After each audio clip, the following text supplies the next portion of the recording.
బులెటిన్లో breaking news చూస్తున్నాం. నేటికి అల్లూరి మన్యంలోని పలు మారుమాల గ్రామాలకు విద్య, వైద్యం, రహదారులు, త్రాగునీరు అందని ద్రాక్షగానే ఉన్నాయి.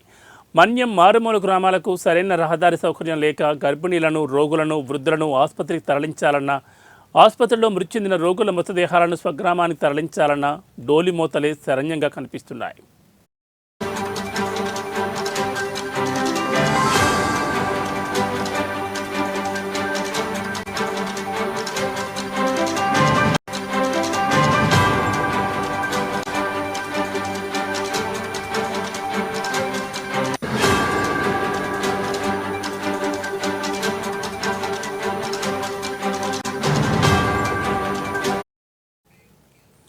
అల్లూరి సీతారామరాజు జిల్లా చింతపల్లి మండలం అంజలి పంచాయతీ తాటిబంద గ్రామంలో తీవ్ర అనారోగ్యానికి గురైన బాలుడిని డౌనూరు పిహెచ్సికి తరలించేందుకు గ్రామస్తులు తీవ్ర ఇబ్బందులు పడ్డారు.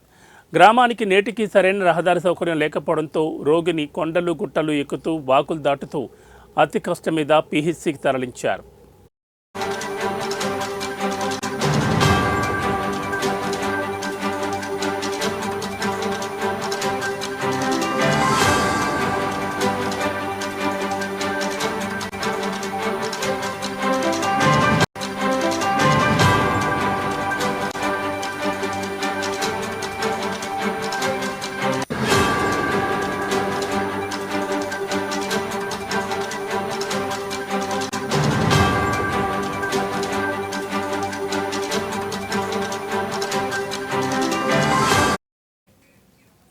తమ కష్టాలను పలుమార్లు అధికారులు, పాలకులకు విన్నవించుకున్న ఫలితం లేకపోయిందని ఆదివాసీ గిరిజనులు వాపోతున్నారు.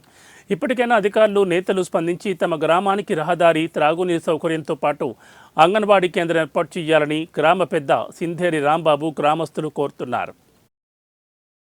తాటిబంద గ్రామంలో ఈ రహదారి అండి, డౌనూరు పిహెచ్కి రోగిని బాగలేని వారిని తీసుకెళ్తున్నారు సార్. అల్లూరి శ్రీ సీతారామరాజు జిల్లా చింతపల్లి మండలం అంజలివరము పంచాయతీ తాటిబంద గ్రామం నుండి ఇక రోజున బాబు బాగాలేదండి, డౌనూరు పిహెచ్కి తరలిస్తూ ఉన్నారు. కాబట్టి అందరూ కూడా ఈ వీడియోని గమనించి అధికారుల దృష్టికి, పెద్దల దృష్టికి, రాజకీయ నాయకుల దృష్టికి తీసుకెళ్తారని, అలాగే సీఎం చంద్రబాబు దృష్టికి కూడా ఈ వీడియోను తీసుకెళ్తారని. ఆ గ్రామంలో రోడ్డు లేదు, మంచినీరు లేవండి, ఏ హాస్పిటల్ లేదు, ఏ ఒక అంగన్వాడీ లేదు, ఏ అధికారులు ఏరడానికి రహదారి లేదండి. ఈ యొక్క పేద ప్రజలు, గిరిజన ఏటీజీ ప్రజలను ప్రభుత్వమే ఆదుకోవాలని, తక్షణమే రోడ్డు మంజూరు చేయాలని, అలాగే మంచినీరు కూడా మంజూరు చేయాలని, ఆ గ్రామంలో ఇసుక బిల్డింగ్ కూడా మంజూరు చేయాలని మీకు అందరికీ కూడా ఈ యొక్క వీడియో చూస్తున్న వారికి మేము నమస్కారం చేస్తూ, మేము ఈ వీడియోను మీ దృష్టికి తెలియపరుస్తూ ఉన్నాము. మీరు అధికారుల దృష్టికి, నాయకుల దృష్టికి ఈ యొక్క వీడియోను తీసుకెళ్తారని మేము ఈ యొక్క సందర్భంగా మీకు తెలియపరుస్తూ ఈ మాటలను మేము ముగించుకుంటున్నాము. ఈ యొక్క పేషెంట్ను డౌనూరు పిహెచ్కి తరలించడం జరుగుతుంది.